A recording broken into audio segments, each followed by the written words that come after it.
নমস্কার বন্ধুরা, স্নেহা গার্ডেনে সবাইকে স্বাগত। তো ছাদ বাগানে সবসময় প্রচুর শাকসবজি হচ্ছে, তুলে নিচ্ছি। তো আজকেও বেশ কিছু শাকসবজি তুলে নেব এবং কয়েকটা গাছও রোপণ করব, সেটাই দেখাচ্ছি। কিছু খাবারও তৈরি করব। তো তো এখানে একটু সর্ষের খোল ভেজাবো। যেদিন রোদ্র উঠে সেদিনই গাছে প্রয়োগ করি, যেহেতু বর্ষাকাল।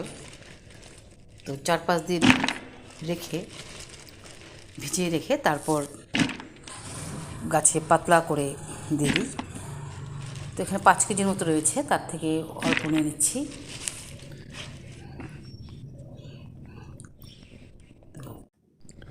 তারপর জল দিয়ে ঢেকে রেখে দিয়েছি। তারপর কিছু গাছ রোপণ করব। ঢেঁড়স গাছ ছোট্ট একটা টব থেকে বড় টবে বসাচ্ছি। তো এটা খুবই ভালো জাতের ঢেঁড়স, লাল হয় গাছটা। ঢেঁড়সগুলো প্রচুর পরিমাণে হয়। তো টব থেকে তুলে বড় টবে বসিয়ে দিলাম। টবের মাটিটা গোবর সার, কম্পোস্ট এসব দিয়ে তৈরি করা, খুবই ঝুরঝুরে, একদম কালচে, অত্যন্ত উর্বর এবং জল ধারণ ক্ষমতা অনেক মাটিটার। এখানেও 1 ক্যারেট মাটি তৈরি হচ্ছে। এটাও বিভিন্ন আগাছা সবজির খোসা দিয়ে তৈরি করেছি মাটিটা। এখানে একটা পুঁইয়ের চারা বসিয়ে দিচ্ছি। তো সবসময় চারা বসায় একটার পর একটা। অনেক গাছই রয়েছে ছাদ বাগানে। এখানে রয়েছে আবার ফুটে গাছ। তো অনেকটাই দেরি হয়ে গেছে বসাতে, 3-4টে চারা ছিল এখানে, ফুটেও হচ্ছে অনেক। আবার 2টো গাছ বসিয়ে দিচ্ছি, এগুলো আবার থেকে অনেক পাবো। কারণ একটা গাছ থেকে 3 মাস থাকার পর সেই গাছটার ফলন বেশি একটা ভালো হয় না। তাই তো যে গাছটা আছে সেটা অনেকটাই পুরনো হয়ে গেছে। তো এখানে বস্তার মধ্যে বসিয়ে দিয়েছি। বস্তার মধ্যে খুব ভালো হয় এই গাছগুলো, লতানো গাছগুলো, জায়গা অনেকটাই পায়। তারপর এখানে রয়েছে আরেকটা গাছ, এটাও ডালপালা কেটে বাদ দিয়ে বসাবো। এটা বস্তার মধ্যেই বসাবো। বস্তার মধ্যে অনেক ঘাস পাতা দেওয়া ছিল, পুরোটাই মাটিতে পরিণত হয়েছে। সবজির খোসাও ছিল অনেক। তো 2টো গাছই বসিয়ে দিয়েছি।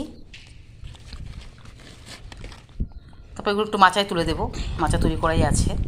ফুল চলে আসছে গাছগুলোতে, ডগাটা একটু পিঞ্চ করে দেবো। আর এখানে রয়েছে কিছু বীজ, এই বীজগুলো বসিয়ে দেবো, কারণ অনেক মিষ্টি কুমড়ো, ঝিঙে, উচ্ছে এগুলো হচ্ছে এখনও। তো এই গাছগুলো রোপণ করেছিলাম চৈত্র বৈশাখ মাসের দিকে। প্রায় 1.5-2 মাস থেকে প্রচুর ফল পাচ্ছি। তো এই গাছগুলো আবার বসাবো, ওইটা শেষ হতে হতে এটা আবার। তো এটা আমরা সেপ্টেম্বর-অক্টোবর মাস পর্যন্ত এখান থেকে সবজি কালেকশন করতে পারবো। তো 2বার রোপণ করি আমি, একবার গ্রীষ্মকালে, আবার বর্ষাকালে। আর যেহেতু এগুলো খারিফ ফসল, বর্ষাকালে চাষ করা হয়, তো অনেক কয়েকটা বীজ বসিয়ে দিয়েছি। তারপর একটু হালকা মাটির চাপ দিয়ে জল দিয়ে দিব। বীজগুলো একটু ভিজিয়ে রেখেছিলাম যেন বীজত্বকটা একটু নরম হয়, তাহলে অঙ্কুরিত তাড়াতাড়ি হয়। আর একটু ছায়াযুক্ত জায়গায় রেখে দিয়েছি। তো এখানে বীজগুলো বসানো হয়ে গেল। তারপর তুলে নিচ্ছি একটু সবজি।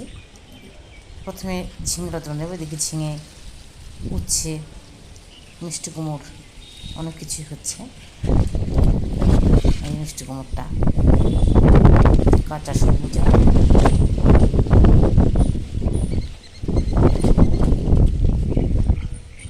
তুলে নেব। এখানে যে উচ্ছেগুলো বেশ বড় হয়েছে, এগুলো তুলে নেব।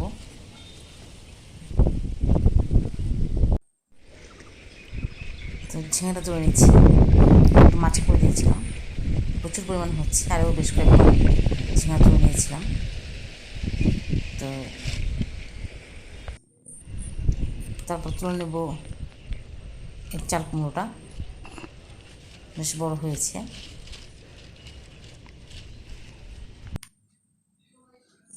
তুলে নিয়েছি, ডিশের মধ্যে রাখছি। তারপর এখানে একটা মিষ্টি কুমড়ো হয়েছে, এটাও কেটে নেব, দাও দিয়ে কেটে নিচ্ছি। এটা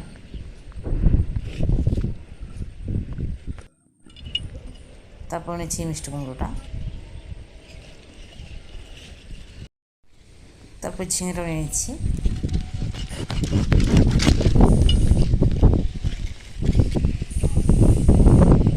হয়েছে। সবগুলো এখানে রাখছি।